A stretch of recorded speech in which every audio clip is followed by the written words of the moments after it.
الحمدللہ رب العالمین والصلاة والسلام علی سید الانبیاء والمرسلین اللہم صلی علی سیدنا و مولانا محمد وعلی آلہ واصحابہ وبارک وسلم وصلی علیہ۔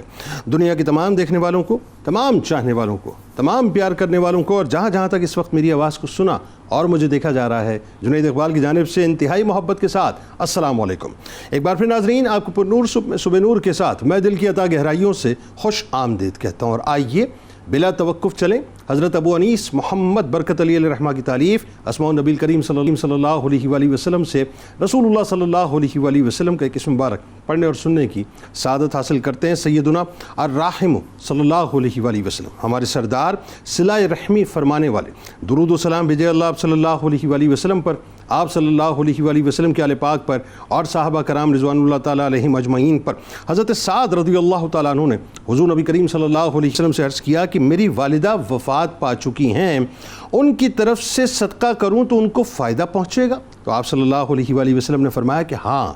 اور تم پانی کا بندوبست کرو، جہاں لوگوں کو پانی کی ضرورت ہو وہاں کنواں بنا دو۔ ناظرین کرام، ہمارے ساتھ آج آپ نے ضرور جڑے رہنا ہے، کیونکہ آج انشاءاللہ ایک ایسی ممتاز و مکرم بارگاہ میں ہم تمام مسلمان مل کر ہدایت پیش کریں گے، جو بارگاہ یقیناً انتہائی ممتاز اور مکرم بارگاہ ہے۔ یعنی میں کہاں سے بات کا آغاز کروں کہ جو گلشن سیدہ کائنات بی بی فاطمہ الزہرا سلام اللہ علیہا کے انتہائی خوشبودار اور انتہائی حسین ترین پھول ہیں، جو مولا کائنات مولا علی کرم اللہ وجہ الکریم کے لاڈلے بھی ہیں، اور مولا کائنات کی علمی جو وراثت ہے اس کے کسٹوڈین بھی ہیں، جو امام جعفر صادق علیہ السلام کے پوتے ہیں، جو امام موسیٰ کاظم علیہ السلام کے نور نظر ہیں، جن کی آمد سے پہلے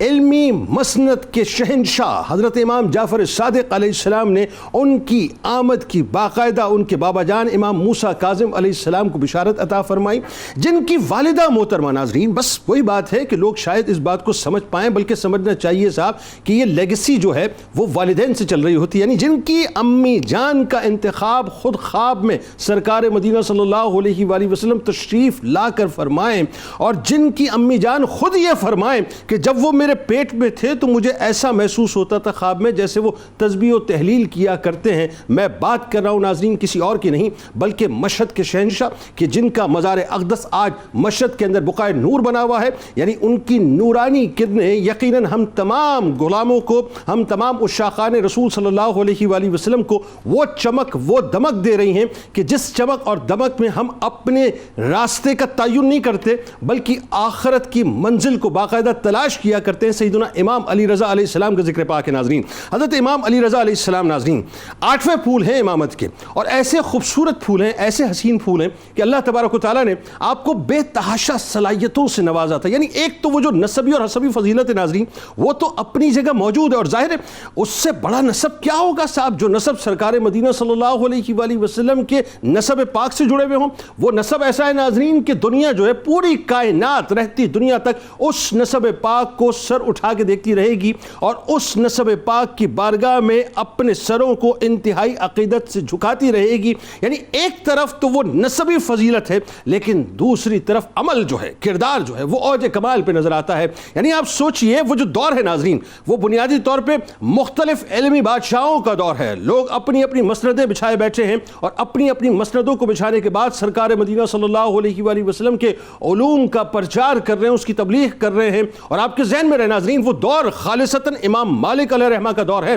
اب آپ کے ذہن میں یہ بات ذرا تازہ ہو کہ امام مالک علیہ رحمہ اس وقت 75 برس کی عمر رکھتے ہیں، اور 20 برس کی عمر میں امام علی رضا علیہ السلام اپنی مسند کو مسجد نبوی صلی اللہ علیہ وآلہ وسلم میں سجاتے ہیں، یعنی روضہ رسول صلی اللہ علیہ وآلہ وسلم کے سائے میں سجاتے ہیں، اور ایسے سجاتے ہیں کہ بڑے بڑے علماء آپ کی بارگاہ میں آپ کے سامنے آ کر زانو تلمس بھی طے کرتے ہیں، اور آپ سے فیضان بھی حاصل کرتے ہیں۔ اور یہ تو ناظرین ایک منزل ہے، اور کیوں نہ ہو، اس لیے کہ مولا کائنات مولا علی کرم اللہ وجہ الکریم ابراہیم جو باب مدینۃ العلم ہیں، ان کا فیضان منتقل ہوتے ہوتے امام محمد باقر علیہ السلام تک پہنچا، وہاں سے فیضان امام محمد جعفر صادق علیہ السلام تک پہنچا، وہاں سے آپ تک یعنی امام علی رضا علیہ السلام تک آپ کے بابا جان کے ذریعے سے منتقل ہوا، اور پھر آپ ان کے نور نظر ہیں جو باب الحوائج ہیں۔ یعنی امام بغدادی یہ فرماتے ہیں نا کہ مجھے اگر کوئی حاجت ہو تو میں امام موسیٰ کاظم علیہ السلام کے مزار اقدس پہ چلے جاتا ہوں، اللہ تبارک و تعالیٰ میری حاجتوں کو پورا کر دیا کرتا ہے۔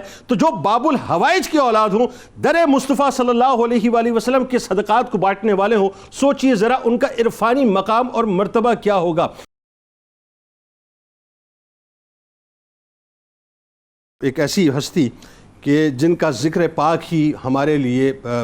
در نجات ہے، اس میں کوئی دوسری رائے نہیں، بلکہ جن کا ذکر پاک ذکر نجات اگر میں کہوں تو غلط نہ ہوگا۔ حضرت امام علی رضا علیہ السلام سب سے پہلے تو ان خاندانی عظمتوں میں اپنا حصہ ڈالیے اس کا ذکر کر کے، کیونکہ میں یہ سوال کرنا ہی غلط سمجھتا ہوں کہ خاندانی عظمت بیان کیجئے، ہم کیا بیان کریں گے صاحب، ہماری کیا اوقات ہے، اس میں حصہ ڈالیے۔ اور دوسرا یہ کہ لقب رضا، یعنی یہ کیسا رضا، ایسا رضا کہ جس سے اللہ راضی، جس سے رسول راضی، تو آئیے ذرا ان کی بات کیجئے، توجیہ اور دیگر القابات۔ اور خاص طور پہ میں سمجھتا ہوں ابتدا میں آپ ضرور مفتی صاحب بتائیے یہ جو حب اہل بیت اطہار علیہ السلام ہے یہ سرمایہ ایمان کیوں ہے، ذرا بتائیے، آغاز کیجیے۔ بسم اللہ الرحمن الرحیم۔ حضرت سیدنا صدیق اکبر رضی اللہ تعالیٰ عنہ فرماتے ہیں کہ مجھے اپنے خاندان سے زیادہ مجھے نبی پاک صلی اللہ علیہ وسلم کے خاندان کے بارے میں معلومات ہے۔ میں اس بارے میں زیادہ جانتا ہوں، جتنا میں اپنے خاندان کے بارے میں نہیں جانتا اتنا میں حضور علیہ الصلوۃ والسلام کے خاندان کے بارے میں جانتا ہوں۔ تو اس سے یہ بات واضح ہوتی ہے کہ سیدنا صدیق اکبر رضی اللہ تعالیٰ عنہ جو امت میں سب سے زیادہ افضل ترین ہیں، وہ یہ فرماتے ہیں کہ ہمیں اپنی دلچسپی کا اظہار خاندان نبوت میں اس انداز میں کرنا چاہیے کہ اپنے خاندان سے زیادہ ہمیں نبی پاک علیہ الصلوۃ والسلام کے خاندان کے بارے میں معلومات ہونی چاہیے۔ تو یہ بہت بنیادی بات ہے۔ اچھا، اب ہم چلتے ہیں، جب ان کے نسب کے حوالے سے چلتے ہیں تو ہمیں یہ بات معلوم چلتی ہے کہ سب سے پہلے نجیب الطرفین ہاشمی اگر آپ دیکھیں تو حضرت امام حسین رضی اللہ تعالیٰ عنہ ہیں۔ ایک طرف جناب یہ سلسلہ مرج البحرین یلتقیان کا جو سلسلہ ہے تو ایک طرف مولا علی سے جاتا ہے، حضرت ہاشم رضی اللہ تعالیٰ عنہ کی طرف، سیدہ فاطمہ کی طرف سے جاتا ہے حضرت ہاشم کی طرف، تو یہ نجیب الطرفین ہاشمی ہیں۔ پھر سلسلہ جب آگے آتا ہے تو ہم پہلی مرتبہ اس امت کے پہلے نجیب الطرفین سید اگر آپ کسی کو کہیں گے تو حضرت امام محمد الباقر ہیں۔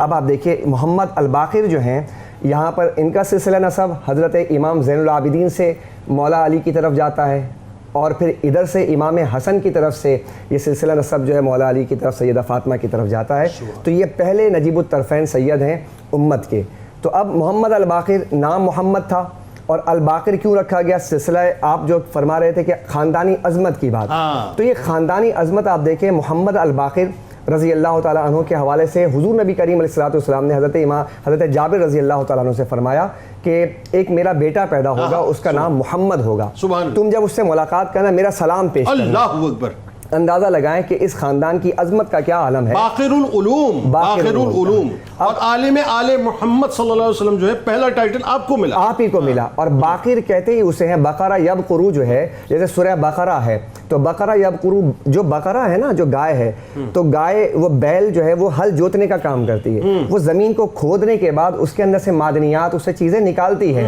تو آپ کا نام باقر اس لیے رکھا گیا کہ پہلی مرتبہ آپ نے وہ علوم جو کہ پوشیدہ تھے پہلی مرتبہ نکال کے سبحان اللہ، کیا اچھی توجیہ ہے، سبحان اللہ۔ تو یہ باقر کا جو مطلب ہے، تو باقر کا مطلب یہ ہے کہ باقر لوگ اکثر و بیشتر باقر کہتے ہیں، لفظ باقر ہے، باقر کا مطلب علوم کو نکالنے والا۔ باقر، جی ٹھیک۔ اور اسی طرح اگر میں جن کا تذکرہ جو صاحب آج جو ہمارے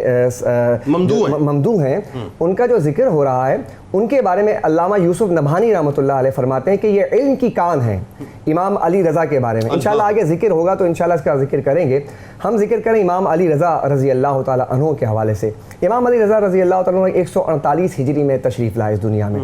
آپ کا انداز دیکھیں، آپ کہ آپ کے نام کے حوالے سے دیکھیں، آپ کے والد محترم امام موسیٰ کاظم رضی اللہ تعالیٰ عنہ. سبحان اللہ. موسیٰ آپ دیکھیں کہ ائمہ اہل بیت کے اندر یہ واحد ہیں جن کا نام پیغمبر کے نام پر رکھا گیا. اس کی کیا وجہ ہے, اس کے ریزن کیا ہیں؟ حالانکہ تمام کے تمام ائمہ جو ہیں ان میں سے 4 کے نام علی ہیں. حضرت امام زین العابدین کا نام علی ہے, مولا علی کا نام علی, اور پھر وہاں سے سلسلہ چلتا ہے. نام کے حوالے سے یہ میں عرض کروں گا کہ ہمارے سامعین جو ہے اس بارے میں بھی ذرا غور کریں. اگر ہمارے یہاں کسی ایک بچے کا نام علی رکھ دیا جائے تو ہم کہتے ہیں کہ نہیں, اب خاندان میں دور دور تک علی کوئی نہیں ہوتا. لیکن امام حسین کے گھر میں اگر کوئی پیدا ہوتا ہے تو پھر پہلے بیٹے کا نام علی اکبر, دوسرے کا نام علی اوسط, اور چھوٹے کا نام علی اصغر. یعنی گھر کے اندر ہر جگہ دیکھے تو علی نظر آ رہا ہے. یوں کہیے کہ ہر جگہ علی علی نظر آ رہا ہے, علی نظر آ رہا ہے. اب یہ جو اہل سنت والجماعت کا جو موقف ہے وہ بالکل واضح ہوتا ہے کہ دیکھیں آپ کے الحمدللہ اعلیٰ ثانی آگے اعلیٰ حضرت رحمۃ اللہ تعالیٰ علیہ وہ اس کی وضاحت کریں گے. میں اس کے بارے میں بھی ذکر کرتا ہوں. تو علی جو ہے وہ 4 ائمہ کے نام علی ہیں. ان میں سے ایک امام علی رضا ہیں, اور اس کے بعد پھر امام علی نقی ہیں. یہ 4 جو ہیں ائمہ ہیں. تو یہ جو ہے علی ثالث ہیں جن کا ذکر آج ہو رہا ہے. تو میں عرض کروں گا کہ علی جو نام ہے یہ بڑا اہم اور امپورٹنٹ نام ہے جو ہم ائمہ اہل بیت میں دیکھتے ہیں. امام موسیٰ کاظم کا جو نام موسیٰ رکھا گیا, حضور علیہ السلام نے امام جعفر صادق رضی اللہ عنہ کے خواب میں آ کر ارشاد فرمایا کہ اللہ تمہیں بیٹا عطا کرے گا اور ان کی شکل موسیٰ علیہ السلام کی شکل کی جیسی ہوگی, لہٰذا ان کا نام موسیٰ رکھنا. اللہ اکبر. تو پھر جب آپ امام جعفر صادق کے گھر میں جب یہ جلوہ گر ہوئے تو اللہ رب العزت نے ان کو جو ہم شکل موسیٰ علیہ السلام تھے ان کا نام موسیٰ رکھا گیا. اچھا, یہاں پر ایک واضح کروں گا ایک اور بات میں کہ یہ ائمہ اہل بیت میں ہم شکل موسیٰ علیہ السلام حضرت موسیٰ کاظم ہیں. جبکہ اگر ہم صحابہ کرام کے ہاں دیکھتے ہیں تو عروہ بن مسعود کے بارے میں سرکار دو عالم صلی اللہ علیہ وسلم نے ارشاد فرمایا کہ میرے سامنے تمام انبیاء کرام اور تمام لوگوں کی شکلیں لائی گئیں تو میں نے دیکھا کہ حضرت عروہ بن مسعود ثقفی رضی اللہ تعالیٰ عنہ ان کو اللہ تعالیٰ نے حضرت عیسیٰ علیہ السلام کی شکل جیسا بنایا تھا. ہم شبیہ عیسیٰ ہیں وہ. اور پھر میرے آقا فرماتے ہیں کہ اللہ تعالیٰ نے میری شکل پر ابراہیم علیہ السلام کو بنایا ہے. سبحان اللہ, سبحان. کیا بات بھائی, اتنی خوبصورت تمہید آپ نے باندھی ہے. وہ تو سوال مطلب لقب رضا اور ظاہر ہے اس بات کو ذرا آگے بڑھائیے. کیا کمال, مطلب آپ کی تو میں گفتگو میں کھو گیا تھا اس وقت ماشاءاللہ. وہ سوال تو اپنی جگہ رہا, لیکن آئیے ذرا اہل بیت اطہار علیہ السلام کی محبت سے سلسلے کو آگے بڑھائیں, القابات پہ بات کیجیے. اور پھر مطلب وہ جو دور ہے, جیسا میں ابتدا میں کہہ رہا تھا اس سے, وہ مطلب جو علم کی مختلف مسندیں بچھی ہوئی تھی, اور مطلب یوں کہیے کہ بادشاہان علم جو ہیں وہ وارثان علوم نبوی بن کے بیٹھے ہوئے تھے اور تشریف فرماتے. اور اس میں مطلب آپ سوچئے کہ 20 سال کی عمر میں جس طرح سے چاند چمکا ہے ائمہ اہل بیت کے اس چاند کا, ذرا بتائیے, علمی چاند چمکا, بتائیے ذرا. بسم اللہ الرحمن الرحیم. دیکھیں, خواب میدان علمی ہو یا عملی ہو یا جہاد کا میدان ہو یا شرف اور فضیلت پانا ہو, یہ جو سرکار دو عالم علیہ السلام کا مقدس خاندان ہے نا, یہ کسی بھی میدان میں ہمیں پیچھے نظر نہیں آتا. اللہ, ہم ان کے پیچھے نظر آتے ہیں. بلکہ ہمیں یہ کہنا چاہیے کہ پوری امت میں جتنے بھی اکابرین ہیں جن کو جو فیض ملا وہ اس خاندان کے. سبحان اللہ, بے شک. اور دیکھیں, علم اس خاندان سے کیوں نہ پھوٹے. اللہ تبارک و تعالیٰ نے اپنے محبوب کے لیے فرمایا وہ جو ہے علم الانسان فرمایا کہ انسان کو علم سکھایا. اچھا, اور پھر اللہ تبارک و تعالیٰ نے اپنے محبوب علیہ السلام کو تمام انبیاء سے بڑھ کر علم عطا فرمایا. حضور علیہ السلام کے گھر میں وحی نازل ہو رہی ہے, تو وہ قرآن جو کہ تمام علوم کا منبع و مرکز ہے, وہ قرآن جس گھر میں نازل ہو رہا ہے, تو اس گھر کے جو شہزادے نکلے ہیں ان شہزادوں کے پاس کیسا قرآن کے علم کا فیض ہوگا. یعنی وہ دیکھیں نا, وہ قرآن نازل ہو رہا ہے اور وہیں سے وہ علم کی کرنیں پھوٹ رہی ہیں, اور وہ سارا فیض جو ہے مولا علی سے ہوتا ہوا, امام زین العابدین سے چلتا ہوا, امام جعفر صادق سے ہوتا ہوا, امام موسیٰ کاظم کے بارگاہ میں, اور پھر سیدنا امام علی رضا رضی اللہ تعالیٰ عنہ تک پہنچا. اچھا, اب اگر ہم آپ رضی اللہ تعالیٰ عنہ کے علمی مقام کی بات, لقب رضا کا آپ نے ذکر فرمایا, لقب رضا آپ کو عطا ہوا. اچھا, یہاں پر ایک بڑی خوبصورت بات ہے کہ آپ کے لقب کے بارے میں یہ آتا نا کہ انسان کو تو لقب کسی بھی شرف کی وجہ سے ویسے دے دیا جاتا ہے, لیکن آپ کو جو لقب رضا ملا اس کی توجہ یہ تھی کہ یہ لقب رضا اس سبب سے ملا کہ آپ سے آپ کا رب بھی راضی, آپ سے رب کا محبوب بھی راضی, اور ائمہ اہل بیت بھی راضی. اور کمال یہ کہ جو موافقین تھے وہ بھی راضی, جو مخالفین تھے وہ بھی راضی. اچھا دیکھیں, شخصیت کتنی اللہ تعالیٰ نے کمال بنائی کہ ایک تو ہوتا نا کہ موافقین تو راضی ہوتے ہی ہیں, مخالفین جس کی تعریف کرے تو وہ کہتے ہیں اصل تعریف, مخالفین بھی آپ سے راضی تھے. ایسی اللہ تعالیٰ نے شان اور عظمت آپ کو عطا فرمائی. اور اب اگر ہم آپ کے علمی مقام کی بات کریں تو علمی مقام پہ آپ کچھ بھی نہ کہیں, امام امام کے بارے میں آپ خالی اتنا بتائیں لوگوں کو, ہم خالی اتنا کلیئر کر دیں کہ امام جعفر صادق رحمۃ اللہ تعالیٰ علیہ نے فرمایا تھا آپ کے بارے میں کہ اللہ تبارک و تعالیٰ ایسا بیٹا عطا فرمائے گا موسیٰ کاظم کے گھر پہ جو کہ آل نبی کا عالم ہوگا, عالم آل محمد ہوگا. کتنا بڑا شرف اور کتنی بڑی فضیلت اللہ تبارک و تعالیٰ نے ان کو عطا فرمائی. میں صرف انٹرپٹ اس لیے کر رہا ہوں کہ ذرا سا اس بات کو کھولیں اور لوگوں کو بتائیں جو میں نے جملہ ادا کیا کہ علم کے بڑے بڑے بادشاہ جو وارث علوم نبویہ تھے, بے شک وہ مسجد نبوی میں اپنی مسندوں کو سجایا کرتے تھے. اب ان مسندوں کے درمیان ایک 20 سال کی عمر کے نوجوان جو ائمہ اہل بیت کے پھول ہیں, وہ جب اجاگر ہوتے ہیں صاحب تو بڑی بڑی اکابر شخصیات آپ کی بارگاہ میں آتی ہیں. بالکل بڑے بڑے پیچیدہ مسائل کے لیے اکابر شخصیت آپ کی بارگاہ میں رجوع کیا کرتے ہیں, اور پھر جنہوں نے آپ سے اکتساب فیض کیا اور جن کا فیض آگے تک منتقل ہوا, ان میں جو نام آتے ہیں ان میں بہت بڑا نام حضرت معروف کرخی رحمۃ اللہ تعالیٰ علیہ کا ہے کہ معروف کرخی رحمۃ اللہ تعالیٰ علیہ آپ جو خاندانی اعتبار سے عیسائی تھے, آپ کے والدین نے آپ کو ایک عیسائی راہب کے پاس بھیجا کہ وہاں پر جا کے پادری بنے. راہب کہتا ہے بولو تین, یعنی عقیدہ تسلیث سکھاتا ہے, تو آپ کہتے ہیں کہ وہ تو ایک ہی ہے, کیوں بولوں. تو جب راہب نے تشدد کیا تو آپ وہاں سے بھاگ گئے, پھر کہیں نہ ملے تو آپ کے والدین یہ کہنے لگے کہ کسی بھی دین پر ہو یہ آ جائے ہم اس کو قبول کر لیں گے. اب آپ وہاں سے نکلے تو آپ پہنچے امام علی رضا کی بارگاہ میں. امام علی رضا رحمۃ اللہ تعالیٰ علیہ نے ایسا ایک آپ کو فیض عطا فرمایا کہ اسلام کے نور سے آپ کو منور کیا. اسلام کے نور سے منور کرنے کے بعد جب آپ پہنچے اپنے والدین کے پاس تو والدین نے پوچھا کس دین پر ہو, کہا میں دین اسلام پر ہوں. والدین نے جب سنا کہ دین اسلام پر ہیں تو والدین نے فوراً قبول کر لیا, آپ کو بھی قبول کر لیا اور آپ کی بدولت دین اسلام کو بھی قبول کر لیا. یعنی اس کا مطلب یہ ہوا کہ میں بات کو یوں آگے بڑھاتا ہوں, یہ بڑا ایک میرا خیال ہے ریلیونٹ سوال بنتا ہے, اور انہی کی بات سے آگے بات کو بڑھاتے ہوئے اور پھر آپ ظاہر ہے مطلب اس میں مزید گفتگو کیجئے کہ اگر میں یہ کہوں تو غلط نہ ہوگا کہ سلسلہ جنیدیہ اور سلسلہ قادریہ حضرت معروف کرخی رحمۃ اللہ علیہ کی بات ہوئی نا, تو جو فیضان بالواسطہ ہے بلا واسطہ پہنچا وہ حضرت امام علی رضا علیہ السلام کا ہمیں نظر آتا ہے. اس کا مطلب یہ ہے کہ تصوف میں ایک بہت بڑا حصہ جو ہے وہ فیض کا ائمہ اہل بیت کے در اور ائمہ اہل بیت میں خاص طور پہ امام علی رضا علیہ السلام سے جو ہے بٹا ہے. اس پہ ذرا گفتگو کیجیے. دوسرا جو بڑی عام ترین بات ہے کہ ظاہر چونکہ ابھی ہم نے علم مقام کی بات کی, تو علمی مقام ایسے نہیں بنا. وہ جو ابتدائی تعلیمی تربیت جس گلشن کے آپ حسین پھول ہیں, اس گلشن میں جو آپ کی مطلب یوں کہیے کہ بنیادوں میں آبیاری ہو رہی ہے, وہ آبیاری کرنے والے امام موسیٰ کاظم علیہ السلام. اور امام موسیٰ کاظم علیہ السلام اس وقت جو ایک خاص فتنے کا اور ٹربلنس کا پیریڈ دیکھ رہے تھے, تو آپ نے وہ جو جانشینی کا بھی آپ کا اعلان کر دیا تھا, اس کے پیچھے بھی ظاہر وجوہات وصیتیں وہ سب نظر آتی ہیں. آغاز کیجیے. بسم اللہ الرحمن الرحیم. بلا شبہ ہمارے لیے سعادت ہے امام علی رضا رضی اللہ تعالیٰ عنہ کے مبارک ذکر سے ہم اپنی زبانوں کو معطر کیے ہوئے ہیں, اور اس میں تو کوئی دو رائے نہیں کہ ائمہ اہل بیت کے یہ سارے نفوس, اور بالاہتمام جب ہم سیدنا امام علی رضا رضی اللہ تعالیٰ عنہ کے حوالے سے بات کرتے ہیں تو یہ سارے نفوس ایک اعتبار سے گلشن کے ایسے پھول ہیں جو اپنی مہکار میں انفرادیت رکھتے ہیں, اور کہیں نہ کہیں کسی مقام پر یہ ساری شخصیات ایک دوسرے سے منفرد بھی نظر آتی ہیں, چاہے وہ اپنے زمانے کے اعتبار سے ہوں, چاہے اپنی تربیت کے اعتبار سے ہوں, چاہے اپنی خدمات کے اعتبار سے ہوں. تو امام علی رضا رضی اللہ تعالیٰ عنہ کی شخصیت کو جب ہم دیکھ رہے ہیں, جہاں جیسے بھی آپ نے ذکر کیا کہ تصوف کی دنیا میں آپ کی روحانی جو سلاسل میں آپ کا جو انتظام و اہتمام ہے وہ ایک مثال رکھتا ہے, اور جو اس وقت بلند پایہ سلاسل ہیں ان میں امام علی رضا رضی اللہ تعالیٰ عنہ کی جانب سے ہی وہ فیضان ہمیں جاری ہوتے ہوئے نظر آتا ہے. بلا شبہ اس میں سب سے بڑا کردار اور سب سے زیادہ جو کنٹریبیوشن ہے وہ آپ کے والد بزرگوار حضرت سیدنا امام موسیٰ کاظم رضی اللہ تعالیٰ عنہ کی جانب سے ہے کہ 35 سال کا تقریباً عرصہ جو ہے آپ نے اپنے والد بزرگوار کے زیر سایہ گزارا ہے. تو اس کا مطلب یہ ہے کہ جو تعلیم و تربیت کا تسلسل اور وہ جو علمی میراث وہ پیچھے سے چلی ہوئی آ رہی ہے, امام زین العابدین کے ذریعے سے آگے منتقل ہوتے ہوئے امام موسیٰ کاظم تک پہنچی ہے, اور پھر اس کے بعد حضرت سیدنا امام علی رضا تک وہ جاتی ہے. تو ہمیں یہ نظر آتا ہے کہ بلا شبہ یہ کاظمی رنگ جو امام علی رضا کی صورت میں ہمیں دنیا میں بکھرے ہوئے نظر آیا, یہ یقیناً آپ ہی کی شخصیت کا خاصہ تھا کہ جس کے نتیجہ میں اس علم کی ترویج کو آپ نے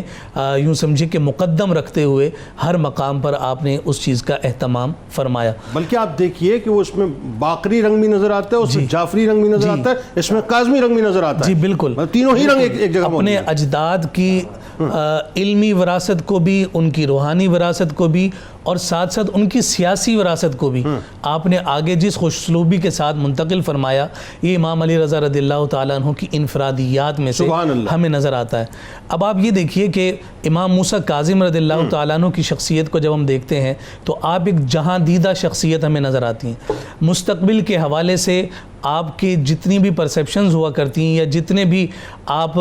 اس اعتبار سے اپنے زاویے قائم فرمایا کرتے، ان میں ہمیں یہ بات نظر آئی کہ آگے جا کر اسی طرح سے معاملات پیش آئے جو پہلے امام موسیٰ کاظم نے اس کے حوالے سے احتیاطی تدابیر اختیار فرمائیں۔ اور یہی وجہ ہے کہ جب ہم امام علی رضا رضی اللہ تعالیٰ عنہ کے حوالے سے ہم دیکھ رہے ہیں کہ 35 سال تو انہوں نے امام موسیٰ کاظم کے ساتھ گزارے،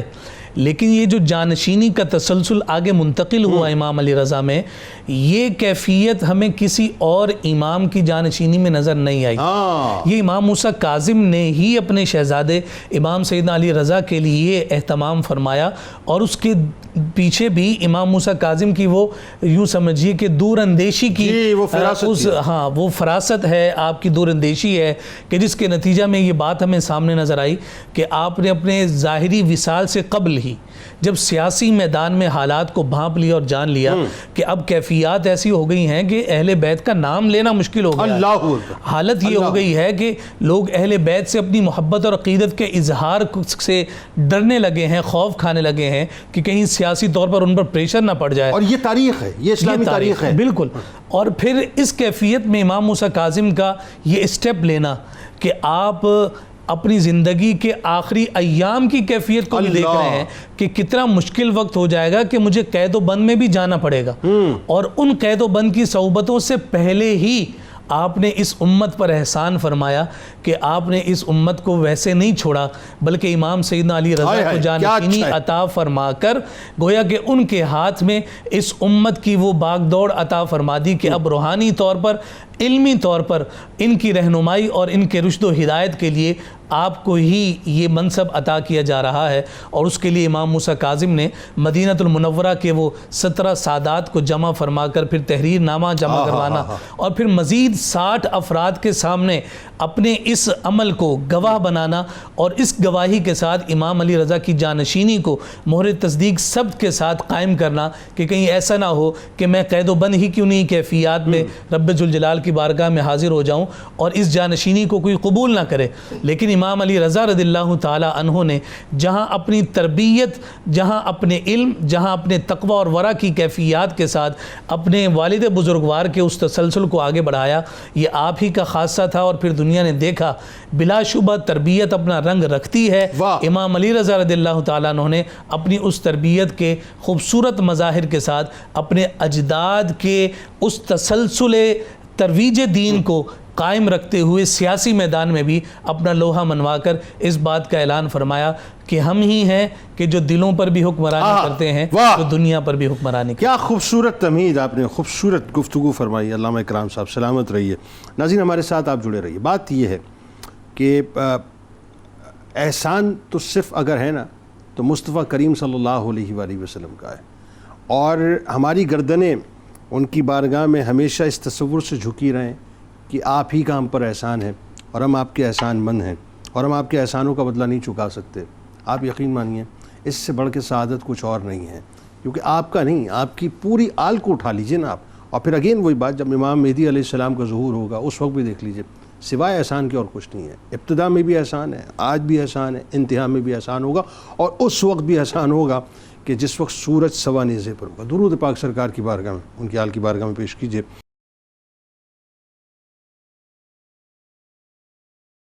اب یہ جو چونکہ بات علامہ اکرام صاحب نے فرمائی تھی کہ جس میں امام موسیٰ کاظم علیہ السلام نے جس انداز سے حالات کو بھانپ لیا تھا، اور یہ بھی خاصہ ائمہ اہل بیت کا، یہ بھی خاصہ مولا کائنات کی آل کا، مصطفی گلشن کے ان پھولوں کا، کہ وہ بھانپ لیتے تھے آگے کیا آنے والا ہے۔ حالات کی ناسازگاری آپ کے سامنے تھی۔ پھر ظاہر ہے وہ جو ایک ہارون الرشید کے دور میں جو خاص طور پہ جو حکومت کو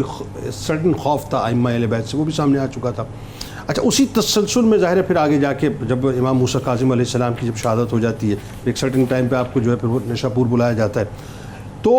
بلانے کا مقصد کچھ اور تھا، لیکن وہی بات ہے جو وہ حب اہل بیت کے منچلے تھے وہ جس انداز سے نکلے بڑے بڑے علماء، اور پھر وہاں پر حدیث سلسلۃ الذہاب جو بیان ہوئی ہے اس پہ ذرا گفتگو فرمائیے۔ اچھا دیکھیں جنید بھائی، اس میں جو ہے ہمارے ناظرین کو اس بات کا ادراک ہونا چاہیے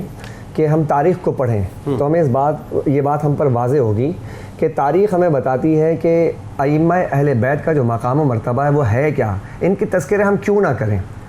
ان کے تذکرے کیوں نہ کریں کہ اگر ہم دیکھتے ہیں حضرت سیدنا امام علی رضا کو دیکھتے ہیں تو ہمارے امام احمد رضا فاضل بریلوی رحمۃ اللہ تعالیٰ علیہ کے شجرہ طیبہ کے اندر جب ہم دیکھتے ہیں تو وہاں پر صدق صادق کا تصدق صادق الاسلام رکھ، بے غضب راضی ہو کاظم و رضا کے واسطے،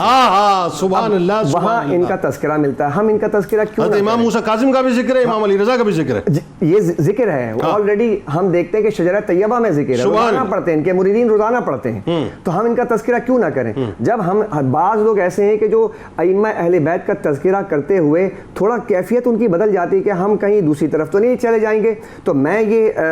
عرض کرنا چاہوں گا کہ جب ہم حضرت خواجہ معین الدین چشتی رحمۃ اللہ علیہ کا تذکرہ کرتے ہیں، ان کی چھٹی شریف مناتے ہیں، تو ان کے بابا جان کا تذکرہ کیوں نہیں ہونا چاہیے؟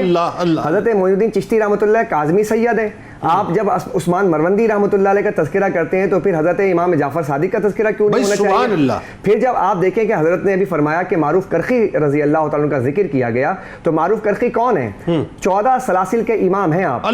14 سلاسل کے امام جن کا تذکرہ کیا جاتا ہے، اور یہ قادری سلسلے کے 9 امام ہیں۔ ذرا اندازہ کیجئے جب 9 امام کا تذکرہ کیا جائے گا تو یہ اکتساب فیض کہاں سے کر رہے ہیں؟ یہ کس در پر بیٹھے ہوتے ہیں؟ ان کی شہادت کیسے ہوئی ہے؟ ذرا معلوم کیجئے، تاریخ پڑھیں۔ حضرت جو ہے وہ امام علی رضا رضی اللہ عنہ کے در پر کھڑے ہوتے تھے، جو لوگ آتے تھے تو وہ ان کو لے کر اندر جاتے تھے۔ ایک مرتبہ بہت رش ہوا، اس رش میں اس میں بھگدڑ مچ گئی، اس بھگدڑ کے اندر حضرت معروف کرخی کا انتقال ہوا ہے۔ جو اس در پر شہید ہوتا ہے، جس در سے فیض لے رہا ہے، تو ہم اندازہ لگائیں اس کا تذکرہ کیوں نہ کیا جائے؟ ان کا جو اس در پر شہید ہوتا ہے وہی حقیقتاً سعید ہوتا ہے، وہی سعید ہوتا ہے۔ کیا بات ہے، کیا جملہ آپ نے ارشاد فرمایا۔ آج ہمارے گھروں میں دیکھتے ہیں امام ضامن باندھا جاتا ہے، آپ کا ایک لقب امام ضامن ہے، آپ اندازہ لگائیں امام ضامن کیوں کہا جاتا ہے؟ اللہ اکبر! جب حضرت امام علی رضا جب خراسان تشریف لائے تو آپ کے استقبال کے لیے اور آپ کے پروٹوکول کے لیے وقت کا حاکم جو ہے، جو اس وقت خراسان کا تھا، اس نے ایک سکہ جاری کیا جس میں سکے میں حضرت امام علی رضا کا نام لکھا تھا۔ تو آپ کے جو محبین تھے، وہ محبین جو ہے اس سکے کو اپنے پاس رکھنا وہ جو ہے سعادت مندی سمجھتے تھے کہ اگر ہم اس سکے کو رکھیں گے ان کی نام کی برکت سے ہمارا سفر ٹھیک ہو جائے گا۔ اب اس سکے کی وجہ سے ہمارا سکہ چلے گا، اس سکے کی وجہ سے ہمارا سکہ چلے گا۔ واہ! تو پھر ان کے والدین نے پھر یہ سلسلہ جاری کیا کہ بھائی یہ تو جیب میں رکھنے سے کہیں ایسا نہ ادھر ادھر ہو جائے، تو اس کو کپڑے میں باندھ کے اس کو ہاتھ میں باندھا جاتا تھا۔ تو یہ سلسلہ جو چلا ہے امام ضامن کا، اس امام ضامن کے پیچھے جو ہے پرسپشن یہ تھا کہ امام علی رضا کا نام جو تھا وہ ساتھ رہے گا تو نام کی برکت سے سفر اچھا ہو جائے گا۔ بھائی کیا اچھا ہے۔ تو اب امام ضامن جو ہے وہ کوئی ایک کپڑا نہیں ہے، بلکہ وہ امام ضامن کا مطلب یہ ہے کہ اب امام علی رضا ضامن بن گئے تیرے۔ کیا اچھا ہے، کیا اچھا ہے، سبحان اللہ، سلامت رہیے۔ کتاب الشفا، دل کی دھڑکن اگر تیز ہو جائے تو اس کا علاج آپ کو بتلاتے ہیں کہ اگر کسی شخص کے دل کی دھڑکن تیز ہو تو کوئی دوسرا شخص 3 بار سورہ رحمان پڑھ کر پانی پر دم کرے اور وہ پانی مریض کو پلائیں۔ یہ عمل 6 دن تک جاری رکھیں، انشاءاللہ کرم ہو جائے گا۔ امام علی رضا علیہ السلام کا قول مبارک ہے کہ اللہ تعالیٰ کی راہ میں صدقہ دے کر فراخی رزق کی دعا مانگا کرو۔ علی موسیٰ رضا حق کی رضا ہے، امامت کا نگین پرزیا ہے، امامت کا نگین پرزیا ہے،